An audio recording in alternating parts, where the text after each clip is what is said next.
ये वाकया यूनान में कश्ती उल्टने का आज से 1 डेढ़ साल पहले भी हुआ था। कई पाकिस्तानी उसमें जान से गए।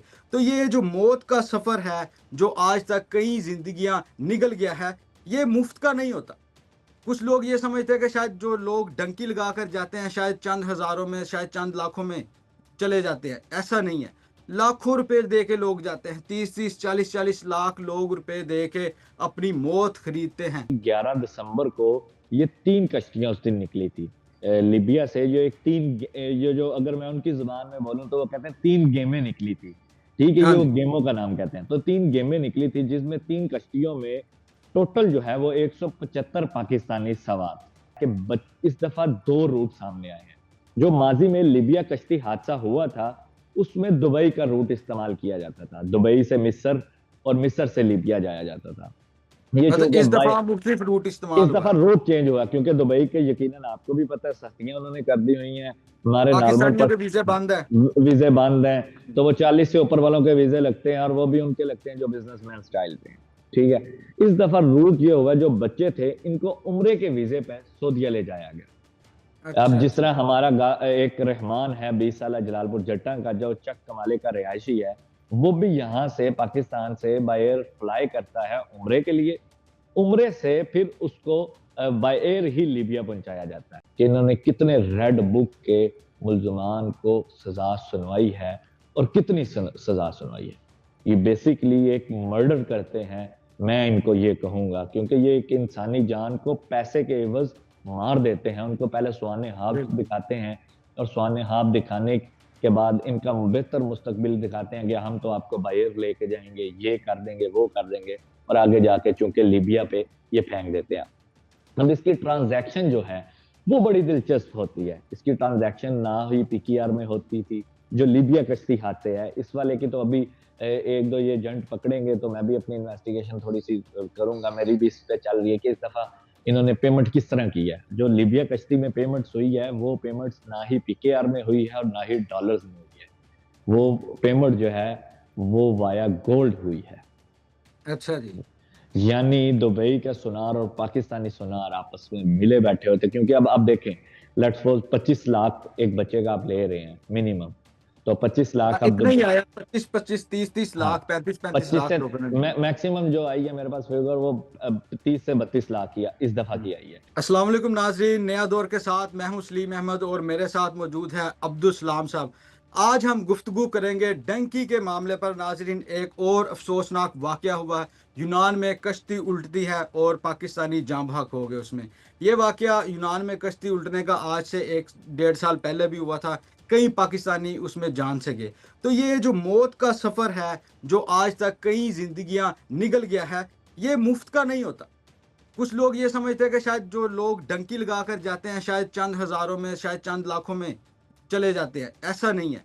लाखों रुपए दे के लोग जाते हैं। 30-30, 40-40 लाख लोग रुपए दे के अपनी मौत खरीदते हैं। तो इसमें जो हमारे हुकूमती अदारे हैं, उनकी कितनी नाकामी है। और इस दफ़ा जो बच्चों की हलाकतें हुई हैं, ये बड़ी तशवीशनाक है। 13-13, 14-14 साल के बच्चे जो थे, वो डंकी लगाकर जा रहे थे और घर में वो ज़िद करके गए कि अगर आपने हमें यूरोप ना भेजा घर वालों ने, तो हम अपना घर छोड़ देंगे, हम घर से भाग जाएँगे। तो इसमें माशरे का क्या रोल है, हमारे हुकूमती इदारों का क्या रोल है? और इस दफ़ा ये जो बच्चे गए हैं, इन्हें क्यों नहीं रोका गया? एफआईए क्यों नाकाम हुई? और रूट कौन-सा इस्तेमाल किया गया इस दफ़ा? ये जो डंकी लगवाते हैं एजेंट्स वग़ैरह, इस बारे में गुफ्तगू करेंगे। एफआईए का क्या रोल है? क्यों मुल्ज़मान को पकड़कर छोड़ दिया जाता है? अभी जो मरकज़ी मुल्ज़िम है उस्मान जज्जा, ये बताया जा रहा है कि जिस दिन एफआईए वाले इन्हें पकड़ने गए हैं, उससे पहले ये पुलिस की हिरासत में थे और सियालकोट पुलिस की कस्टडी में थे और ज़मानत करवा ली। और जो ऊपर से एफआईए थी, वो जी धनिया पी के आई थिंक वो सो रही थी, उन्हें पता ही नहीं था। तो वो भी मरकज़ी मुल्ज़िम भी निकल गया। मुल्ज़िम पकड़े जाते हैं और मामला इसी तरह चलता रहता है। फिर जो जो गरीब लोग हैं, जो अपना मुस्तकबिल अच्छा करने की ख्वाहिश रखते हैं, वो बाहर जाते हैं और अपनी ज़िंदगी हार जाते हैं। तो अब्दुल सलाम साहब से शुरू करेंगे। गुजरात से अब्दुल सलाम साहब का ताल्लुक़ है और गुजरात का ज़िला बड़ा मशहूर है डंकी के हवाले से। ये जितना भी रीजन है, मंडी, बावलदीन, गुजरात, झेलम, खारियाँ, यहाँ से क्यों इतने लोग इतनी तादाद में डंकी लगाकर क्यों जाते हैं बाहर, ये भी हम वजह उनसे पूछेंगे। और अभी जो गुजरात के जो दो बच्चे जिनकी मवाद की तस्दीक हुई है, उस हवाले से भी हम गुफ्तगू करेंगे। तो सलाम साहब, हमें पूरी डिटेल बताइएगा कि पहले क्या हुआ था, और जो लोग पकड़े गए थे फिर उन्हें कैसे छोड़ दिया गया, और अभी FIA क्यों इतनी नाकाम है, और बच्चों के हवाले से बताइएगा कि क्या आगे लाया अमल है पुलिस का और FIA का इस हवाले से। जी इस्लाम साहब। शुक्रिया सलीम साहब, आपने अपने प्रोग्राम में मुझे वक्त दिया। सलीम साहब, बेसिकली ये आपको स्टोरी इसकी स्टार्ट से बताता हूँ। ये 11 दिसंबर को ये 3 कश्तियां उस दिन निकली थी लीबिया से। जो एक तीन ये जो अगर मैं उनकी जुबान में बोलूँ तो वो कहते हैं 3 गेमें निकली थी, ठीक है, ये हाँ वो जी। गेमों का नाम कहते हैं। तो 3 गेमें निकली थी जिसमें 3 कश्तियों में टोटल जो है वो 175 पाकिस्तानी सवार। पहली कश्ती में 5 पाकिस्तानी सवार थे जिनमें 47 अफराद थे टोटल, ठीक है। उनमें वो तमाम तर लड़कों में तमाम को बचा लिया गया था। दूसरी कश्ती जो थी उसमें 6 थे पाकिस्तानी थे और टोटल 45 थे उसमें, ठीक है, वो भी बचा ली गई। जो तीसरी कश्ती थी उसमें 83 पर्सन्स थे जिनमें 76 पाकिस्तानी थे, 3 बांग्लादेशी थे, 2 मिस्री थे, 2 सुडानी थे, ठीक है। ये सुडानी जो 2 थे कहा जा रहा है ये ड्राइवर थे। अब इस कश्ती में 5 पाकिस्तानी से 6 पाकिस्तानियों की जो हलाकत है वो तस्दीक होती है, जिनमें से 36 के करीब कहा जा रहा है कि उस कश्ती वालों को बचाया गया है, जिनमें पाकिस्तान के ज्यादातर जो एरिया आ रहा है इस दफा, पहले तो गुजरात, मंडी और हाफजाबाद की बेल्ट ज्यादा हुआ करती थी, मगर इस दफा की ऐसी बेल्ट इस दफा थोड़ा सा ना स्टेटिक्स चेंज हुआ है, उसमें नारोवाल और सियालकोट की वहां ज्यादा आई है और उसमें कम उम्र बच्चे थे। अब इसके रूट के हवाले से बताऊं तो मेरी जो इनके पेरेंट्स से बात हुई, जो कुछ इंसानी स्मगलर्स थे, वाया मेरे सोर्सेज ने मुझे कुछ बताया, कुछ FIA वालों की फीडिंग्स आई। तो मैंने अपनी जब इन्वेस्टिगेशन स्टार्ट की जर्नलिज्म के पर्पस पे, बिहाफ पे, तो पता चलता है कि इस दफा 2 रूट सामने आए हैं। जो माजी में लीबिया कश्ती हादसा हुआ था उसमें दुबई का रूट इस्तेमाल किया जाता था, दुबई से मिस्र और मिस्र से लीबिया जाया जाता था। ये मतलब चूंकि इस बाय दफा मुख्तलिफ रूट इस इस्तेमाल हुआ दफा है। रूट चेंज हुआ क्योंकि दुबई के यकीनन आपको भी पता है सख्तियां उन्होंने कर दी हुई हैं। हमारे नॉर्मल पाकिस्तानियों पर के वीजे बंद है। वीजे बंद हैं, तो वो 40 से ऊपर वालों के वीजे लगते हैं और वो भी उनके लगते हैं जो बिजनेसमैन स्टाइल पे हैं, ठीक है। इस दफा रूट ये हुआ, जो बच्चे थे इनको उम्रे के वीजे पे सऊदीया ले जाया गया। अब अच्छा जिस अच्छा। तरह हमारा एक रहमान है 20 साल जलालपुर जट्टा का, जो चक कमाले का रिहायशी है, वो भी यहाँ से पाकिस्तान से बाय एयर फ्लाई करता है उम्रे के लिए, उम्रे से फिर उसको बाय एयर ही लीबिया पहुंचाया जाता है। एक तो रूट ये आ गया। अब दूसरा रूट जो था वो अजरबैजान का भी सामने आया है। वो नॉर्मल जो 25 से प्लस जिनकी एज बनती है, 22-23 जो मैच्योर बंदे बनते हैं, उनको अजरबैजान का वीजा लगवाया गया और अजरबैजान से उनको फ्लाई करके लीबिया पहुंचाया गया। अब लीबिया पहुंचते हैं, इन ये तकरीबन आपको गेम बता दूं करते क्या है। लीबिया में इन्होंने अपने गोदाम रखे होते हैं। इंसानी स्मगलर्स, इंसानी सौदागर जो हैं, उनका राब्ता पाकिस्तानियों के साथ होता है, दुबई वालों के साथ होता है। इनकी आपस में मिली भगत होती है और मुबैना तौर पे चेन कहा बनी जा होती रहा है है, ना। मुबैना तौर पे कहा जा रहा है कि इसमें FIA भी इन्वॉल्व होती है। इनको पता होता है कि किस इलाके का कौन सा एजेंट की गेम अच्छी है, कौन इस वक्त यहाँ पे बड़ा अच्छा वर्क कर रहा है इस मामले में। तो फर्दर ये जब लीबिया पहुंचते हैं, लीबिया इनको गोदामों में रखा जाता है और वहां पर इन पर थोड़ा सा इनको टार्चर ज़हनी किया जाता है। वो टार्चर ज़हनी ये, इनको फूड कम प्रोवाइड की जाती है, पानी कम दिया जाता है। अब बच्चे होते हैं, फैमिलीज होती हैं, बंदे होते हैं, ये वहां पर जिद पड़ते हैं कि यार हम किस दोजख में आ गए, हम बस अपनी मंजिल को पहुंचे। अब किसी ने इटली जाना है, किसी ने स्पेन जाना है, वो जोल से भी गेम होती है, उसमें कहते हैं हमें बस सवार कर दो। अब उसमें ये क्या करते थे, ये कश्ती उधर से ही लेते हैं। इनको पता होता है इंसानी सौदागरों को कि कश्ती की हालत क्या है, क्योंकि ये कश्ती ही वो चूज करते हैं जो वहां पर जाके इन्होंने छोड़ देनी होती है, क्योंकि कश्ती जब पकड़ी जाती है तो ये पकड़े जाते हैं। तो ये कश्ती की हस्ता तरीन हालत वाली कोई कश्ती लेते हैं ताकि उधर हम फेंक भी दें तो हमें लॉस ना हो। अब वहां से ये कश्तियों पे सवार करते हैं, तो ये 11 दिसंबर को गेम निकलती है। यूनान के साहिल के करीब आकर एक बड़ा कार्गो शिप के साथ जाके इनकी छोटी एक कश्ती टकराती है और कश्ती उलट जाती है। जब उलटती है तो रेस्क्यू ऑपरेशन स्टार्ट हो जाता है। रेस्क्यू ऑपरेशन में कुछ बचा लिए जाते हैं, कुछ लापता हो जाते हैं। ताहाल जो लापता हुए हैं, इन्होंने ऑपरेशन अपना 72 घंटे के बाद रोक कर उनको मुर्दा करार दे दिया है यूनान की जानिब से। अब यूनान सफारतखाना एक लिस्ट जारी करता है जिनमें 5 गालबन पाकिस्तानी थे जिनकी मौत की तस्दीक होती है और उनमें से 2 का तल्लक गुजरात रीजन का है, जिनमें एक जलालपुर जट्टा का रहमान है और दूसरा मलकवाल का है। अब इसमें एक इंटरेस्टिंग जो रूट मैंने आपको बता दिया, दूसरा ये बच्चों का रूट आपको बताया और अज़रबैजान वालों को बताया।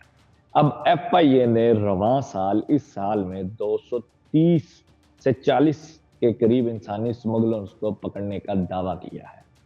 अब इनमें 9 रेड बुक के शामिल हैं। अब एफआईए वालों से उनकी कारकर्दगी पर बड़ा सवालिया निशान ये है कि इन्होंने कितने रेड बुक के मुल्ज़मान को सजा सुनवाई है और कितनी सजा सुनवाई है। ये बेसिकली एक मर्डर करते हैं, मैं इनको ये कहूँगा, क्योंकि ये एक इंसानी जान को पैसे के एवज़ मार देते हैं। उनको पहले स्वान-ए-हाब दिखाते हैं और स्वान-ए-हाब दिखाने के बाद इनका बेहतर मुस्तकबिल दिखाते हैं कि हम तो आपको बाहर लेके जाएँगे, ये कर देंगे, वो कर देंगे और आगे जाके चूँकि लीबिया पे ये फेंक देते हैं। अब इसकी ट्रांज़ैक्शन जो है, वो बड़ी दिलचस्प होती है। इसकी ट्रांज़ैक्शन ना ही पीकेआर में होती थी, जो लीबिया कश्ती हादसे है। इस वाले की तो अभी 1-2 ये एजेंट पकड़ेंगे तो मैं भी अपनी इन्वेस्टिगेशन थोड़ी-सी करूँगा। मेरी भी इस पे चल रही है कि इस दफ़ा इन्होंने पेमेंट किस तरह की है। जो लीबिया कश्ती में पेमेंट्स हुई है, वो पेमेंट्स ना ही पीकेआर में हुई है और ना ही डॉलर्स में हुई है। वो पेमेंट जो है, वो वाया गोल्ड हुई है। अच्छा जी।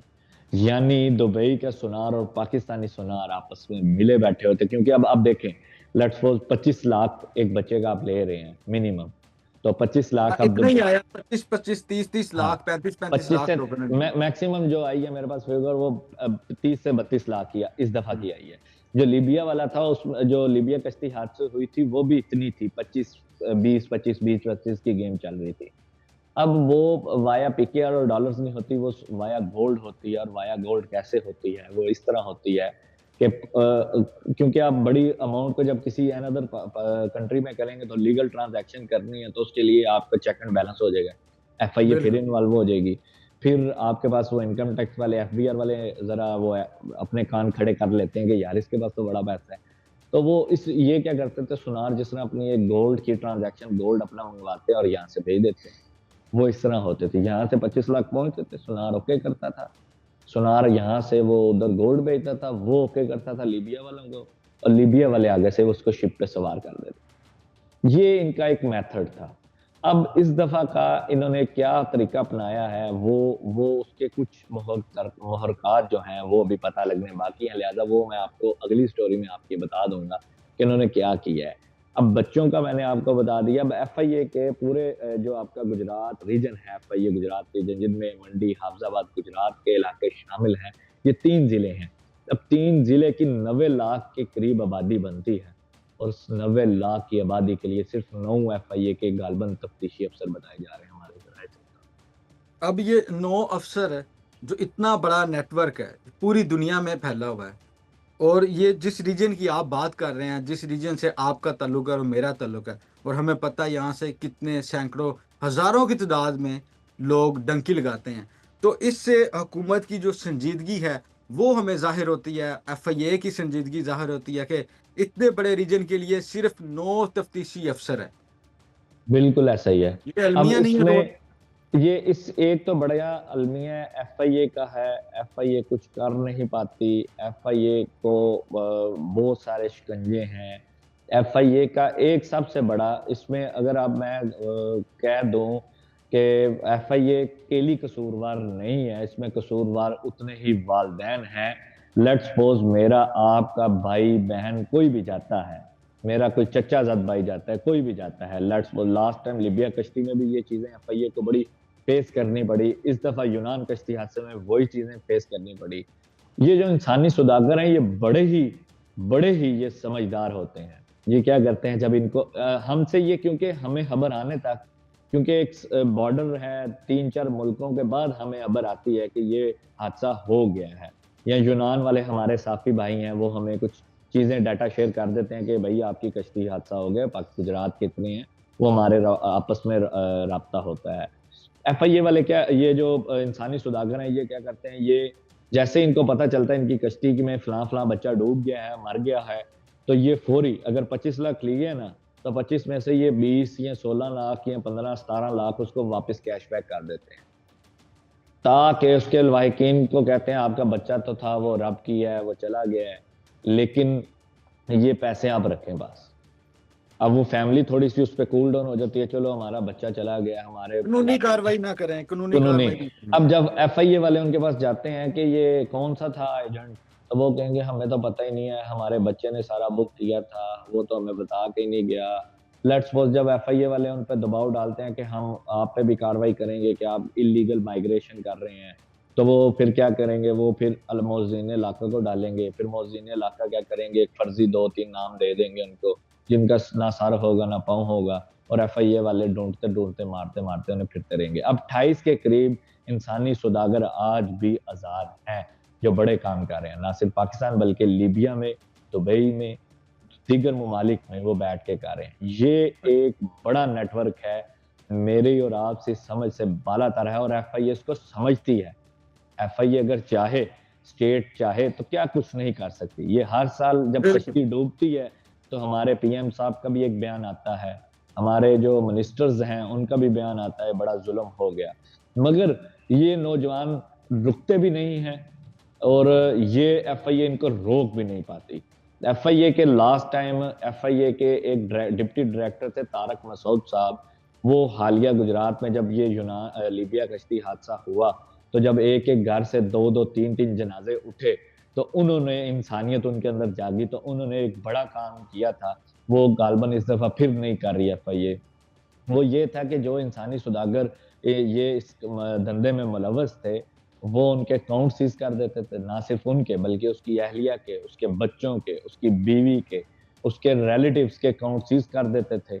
वो उसको फिर चूँकि गिरफ्तारी देनी पड़ती थी और लास्ट टाइम एक ये मामला भी हमने देखा था कि जो इंसानी सौदागर का सही नाम वालिदैन देते थे ना, वो इंसानी सौदागर उनको पैसे नहीं थे दिया दिया करते, उनका बच्चा तो चला गया था।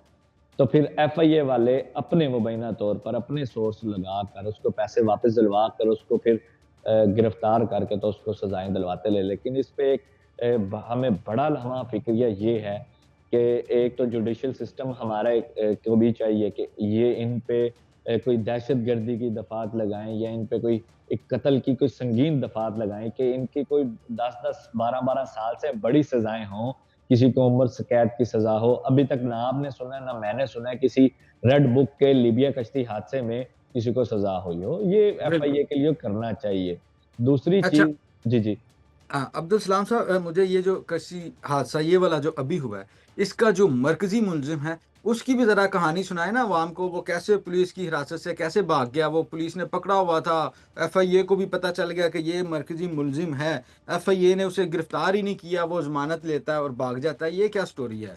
ये जो देखें उस्मान सियालकोट में ये उस्मान मुबैना जो है, जज्जा मुलज़िम उस्मान जज्जा साहब। हाँ, उस्मान जज्जा साहब हैं, इनको सियालकोट की पुलिस अपनी हिरासत में लेती है किसी लड़ाई-झगड़े के मुकदमे में जो उनके तर्जुमान की जानिब से एक मौक़िफ़ आया था। तो वो लेके उनको रखती है। एफआईए वालों को खबर हो जाती है कि उस्मान जज्जा साहब पुलिस की हिरासत में। एफआईए अपने कान खड़े करती है और कान खड़े करने के बाद पुलिस को कहती है ये इसको छोड़ना नहीं, ये हमें देना। पुलिस की मुबैना मिलीभगत कह सकते हैं या उस्मान इतना ताकतवर है कि वो 2 महकमों से चुंगल छुड़ाकर भाग निकलता है। अब उस्मान को जब वो पुलिस अपने वो 9-2-11 कर देती है, तो हुँ। फिर उस्मान के जो एफआईए में जिसको जिसको उस्मान मतलूब होता है, एफआईए पुलिस से कहती है कि यार वो हमारा मुल्ज़िम था, आपने छोड़ दिया। तो पुलिस उस पे एक बड़ा वो बयान देती है, वो कहती है आपने तो हमें बस ज़ुबानी कलामी कहा था, आपने तो हमें रिटर्न रिटर्न में नहीं नहीं। दिए।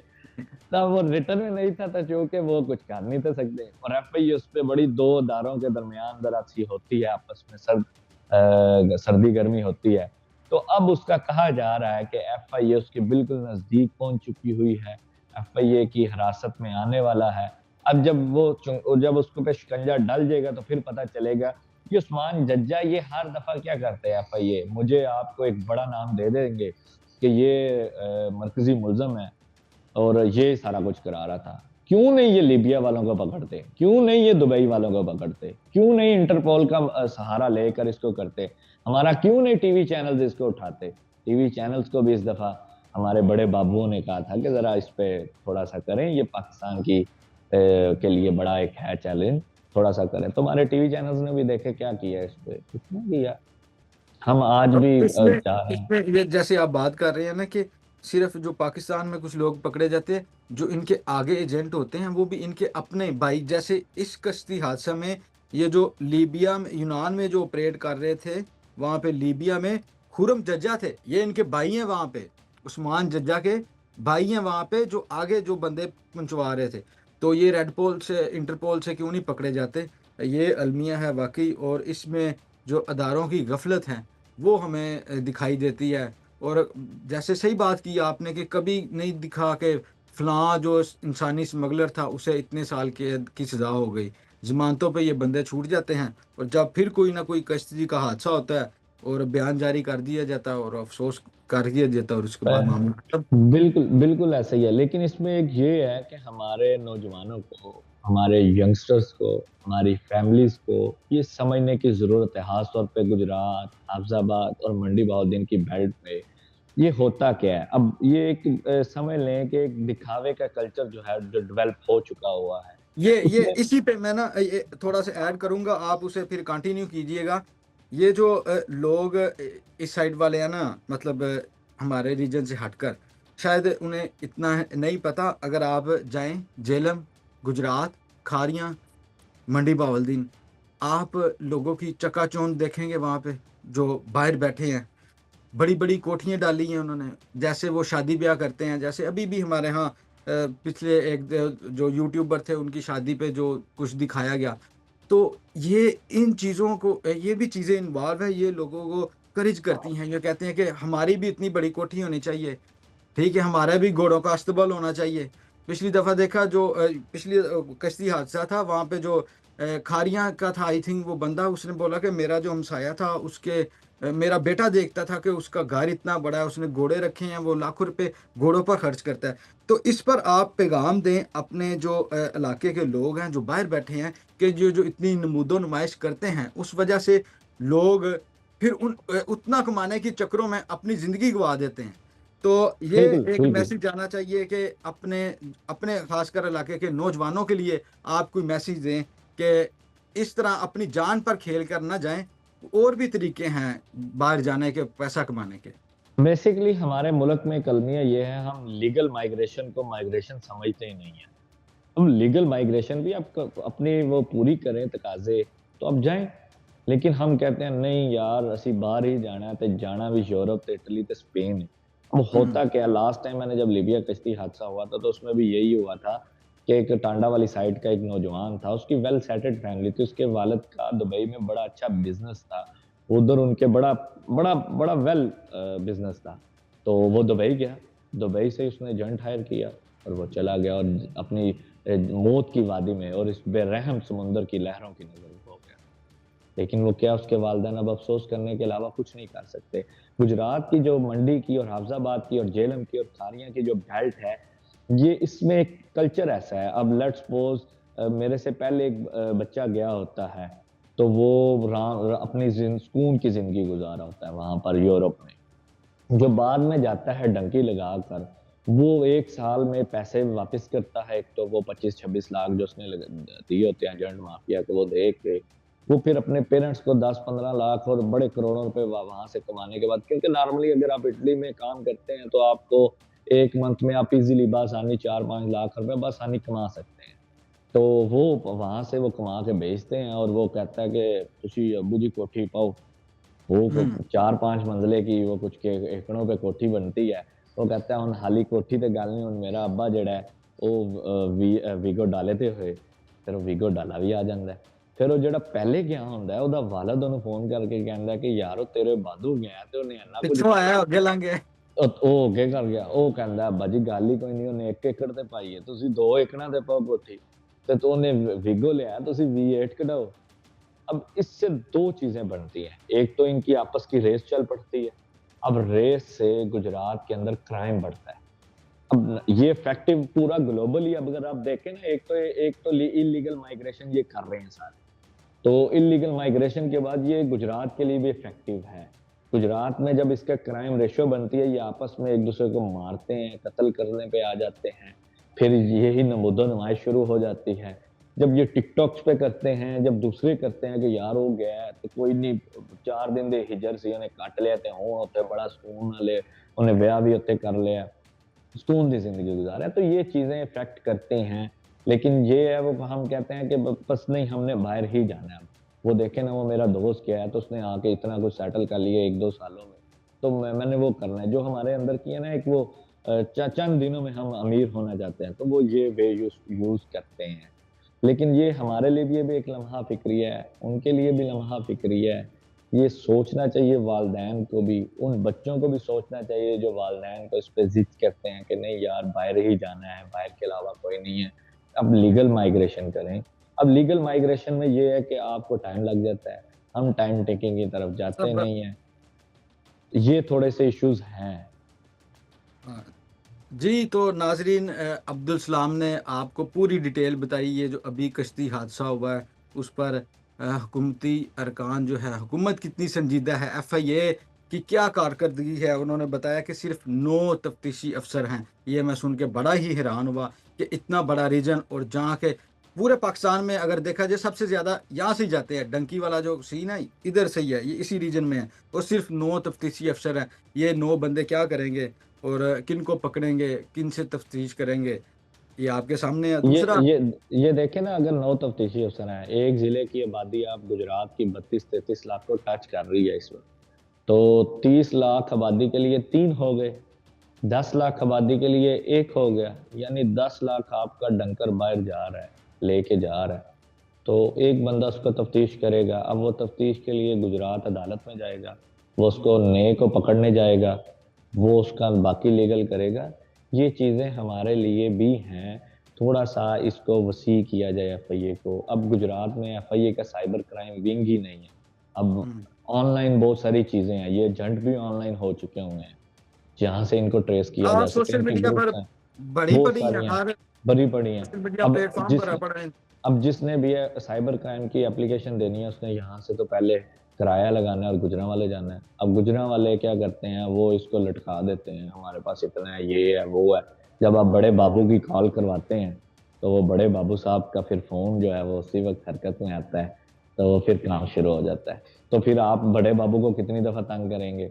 तो वो फिर ये चीज़ें हैं इसमें एलिमेंट, इन चीज़ों को भी हमें देखना चाहिए और एफआईए वालों को भी बिल्कुल, इंतज़ामी तौर पर भी जो हैं चीज़ें, उन्हें भी सेट करने की ज़रूरत है।